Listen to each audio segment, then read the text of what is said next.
Now, how about a big round of applause for Erin as she comes up? Erin Barker, come on up.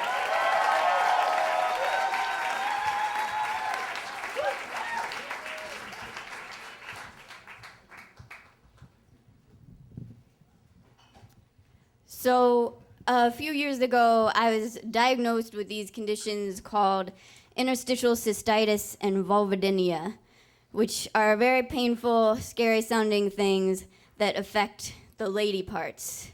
I think that's the scientific term. So my doctor takes me into his office and he sits me down and he explains to me that the medicine that treats these conditions takes usually a year or longer to work, if it works at all. And so I am going to have to go for a very long time without 4 things.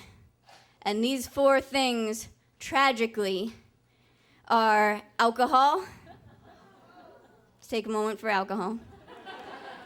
Caffeine. Pants. I'm glad you think it's funny. And sex. Yeah. To which I, of course, responded, oh, just those 4 things. Just the 4 things that make life vaguely livable. Sweet. So I was miserable. And I was mostly miserable because I was sure that my boyfriend of 3 years, Justin, was not gonna stick around. And he was very supportive after the diagnosis and everything, but really, when it gets down to it, how many people really want to sign up for an indefinitely sexless relationship? Not a lot of people, even really good people. And so I was really miserable about this, and my gynecologist would always try to cheer me up with some advice that always ended up depressing me more. There's nothing like having a 60-year-old Jewish guy remind you that heavy petting and oral sex play can be just as enjoyable as vaginal penetration. Thank you, Dr. Ledger. And then, just even beyond the scope of my relationship, I felt like I was losing a part of my identity because I am a blue jeans and beer kind of person. I am not a skirts and chamomile tea kind of person. And so I was holding tight to these things from my old life, and I would still order beer at a bar, and I would just kind of swish it around in my mouth and spit it back in the bottle, which it turns out is a turnoff for some people. And I kept wearing pants and jeans to work every day, and I would kind of undo them under my desk to make it less painful, because when I was sitting down, nobody could tell. And this worked out great until one day, I of course forgot, and ended up in the hallway face to face with my boss's boss with my pants hanging wide open. And my favorite thing about this incident is I never explained myself. I just kind of let that one lie.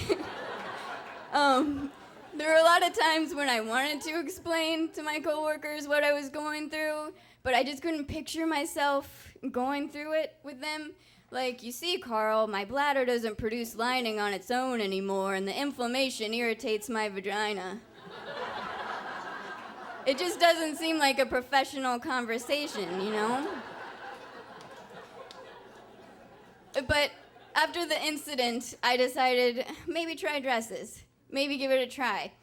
So I wore one of the 2 dresses I owned, which was this, like, fucking Carrie Bradshaw number my mom had bought for me because she lives in a fantasy world about what I look like and who I am. So I go to work in this dress, and I'm just totally miserable the whole day. I feel like my coworkers are looking at me and, like, wondering, why is she wearing that? And I feel like I can't be myself all day, and at the end of the day, I'm just so pissed off when I leave because I feel like I'm doomed to be this lady forever. And I'm walking down the street, and I walk by this guy, and he goes, "Hey, where are you going?" And I'm so pissed off that in the situation where I would normally laugh or just keep walking, I turn to him and I go, "Fuck you." And I just like storm off very dramatically. And he chases after me. I'm like, oh God. But he catches up to me and he goes, Erin, it's Dan from class. I'm really sorry.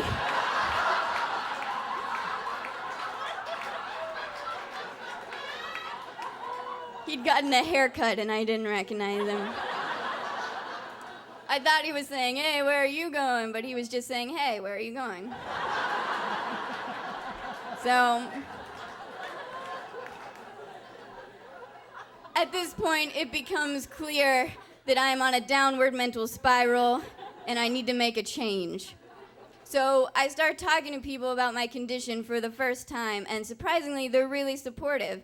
And my boss lets me work from home and everything, and I meet other sufferers who I can identify with, and I start vaginal physical therapy, which is a weird thing, because you try having a conversation about the latest Matt Damon movie with someone whose entire hand is in your vagina.